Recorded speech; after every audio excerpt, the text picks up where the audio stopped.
So, welcome to this week one lecture. Let us look at the evolving of marketing. It is not that marketing has come all of a sudden, it was even much earlier before it gained the name of marketing. Just to give you an example, suppose let us say you're an individual who has become very hungry, but you know how to make food by yourself. So, one of the alternative option that is available to you is to produce your own food, that is, make your own food. This is called self production. Suppose you are not able to produce your own food, you see some other person having food. You are a very strong man, that person may be not a very strong person. What can you do? You can coerce him to part with food. This is called coercion. Now, suppose the reverse happens, that is, you are a weak person, you desperately want to have food. The other person is a strong person having food. Then what can you do? You can beg him to give you some food. This is called supplication. Now, you don't want to do either of this coercion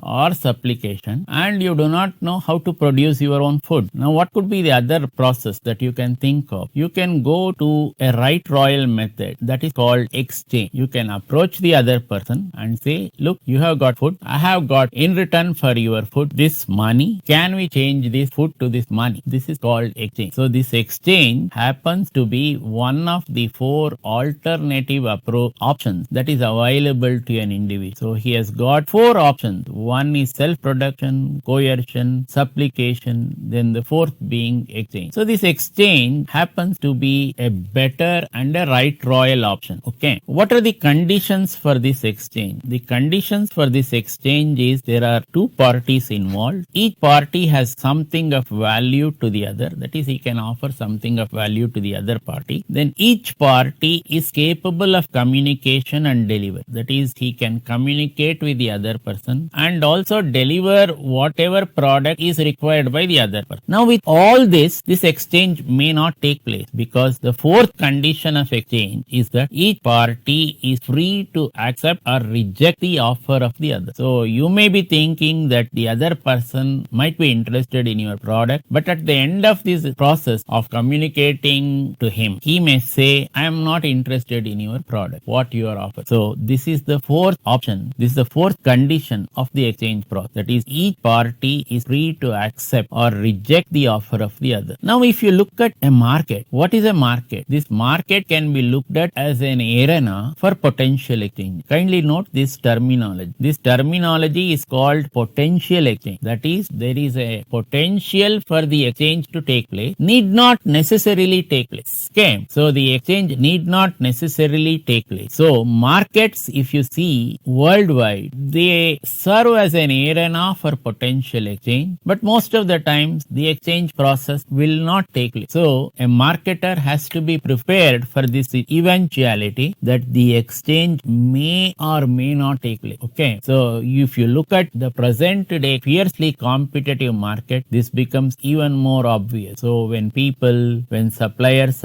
approach a consumer and the consumer has a lot of basket from which the same product is available from different suppliers, he would like to evaluate the product of the different suppliers. Then he will zero in on one particular supplier and then he may go in for the process of exchange. So, all the other suppliers are blanked out. Okay. So, this is where market are heading towards now. You can see many of the retail market. If you go to a place like Big Bazaar, you can see so many things on offer. Everything appears to be interesting when you see for the first time. So, when you look at it more and more in depth, you may take a decision, yes, it is interesting, but I am not going in for this offer. Okay. You may decide against going in for the offer. So, this is where market are heading towards now. So, in other words, the buyer in the Indian market is having lot of options in the present day scenario. So, it is no longer a supplier's market. It is a market where the buyer have a lot of choice. They can choose from a large variety of offerings, and from this large variety of offerings, the buyer can zero in on that particular product which he thinks is more suited for him. So, when we look at what is a product, this product is something which is capable of satisfying a want. So, product is something that is viewed as capable of satisfying a want. So, we looked at this person who is a hungry man. What is that which is going to satisfy him? Food is going to satisfy his hunger. Now, in the offering of the food itself, there may be variety of foods which the consumer right now can have and say, I will have this offer 1 or offer 2 or offer 3. This is more suitable to me like that. So this becomes what is called a product offering. This product offering to satisfy the needs of the consumer. So when we look at all this, how can we define marketing formally? If you look at this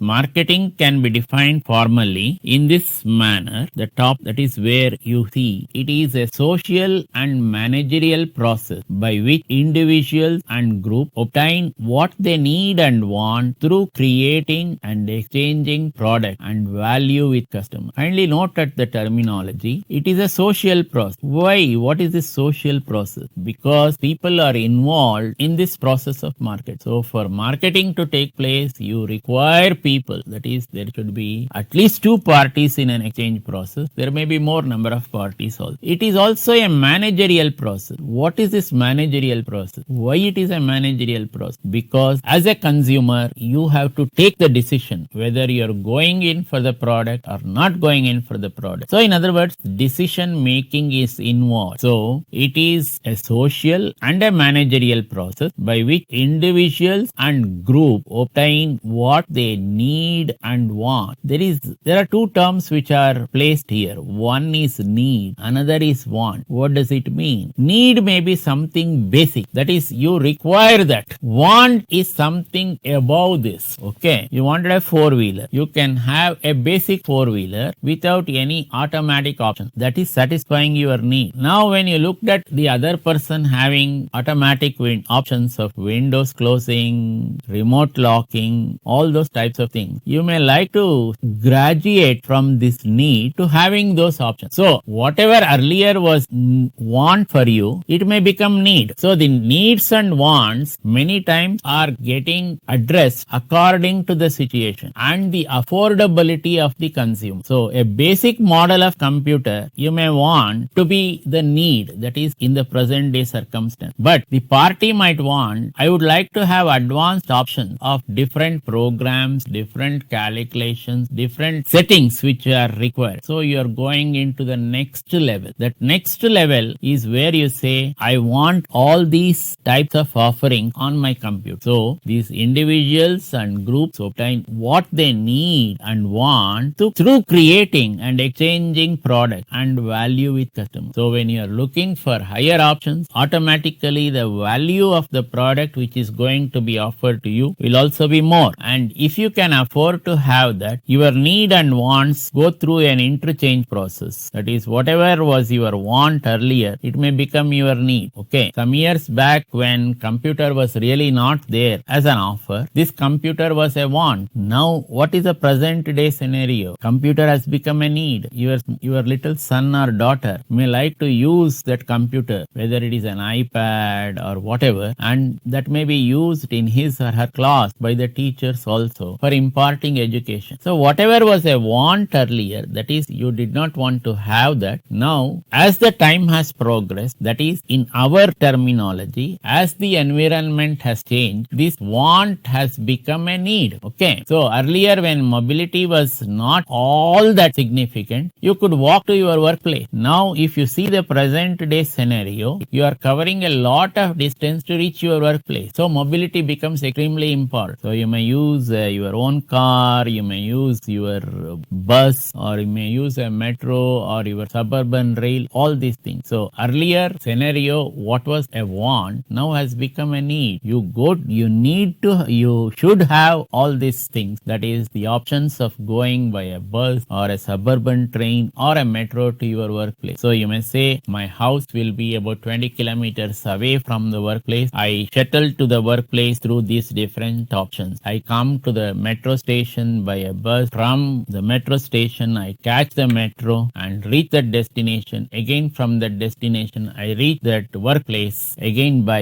another bus. So all these options are made available to the consumer right now. Okay, this is one formal method of defining market. Now suppose I want to simplify this definition of marketing. Earlier I gave you this 4-line definition. I want to simplify it further. So I can look at marketing as a human activity. Kindly note that all this activity being exchange performed by humans only, directed at satisfying needs and wants through the exchange process. So human activity directed at satisfying needs and wants through exchange process. We looked at what is exchange. Exchange is one of the four alternative options that is available to an individual. We looked at a person who is hungry. He has got these four options to exercise. That is, he can produce his own food, or he can, if he is a very strong person, make that weak person, the other person, to part with food. If he is a weak person and the other person is strong, he can beg him to give food. He doesn't want to do any of this. He can go into the exchange process saying that I will give you money, give food. So this is where the marketing can be looked at as a human activity directed at satisfying needs and wants through the exchange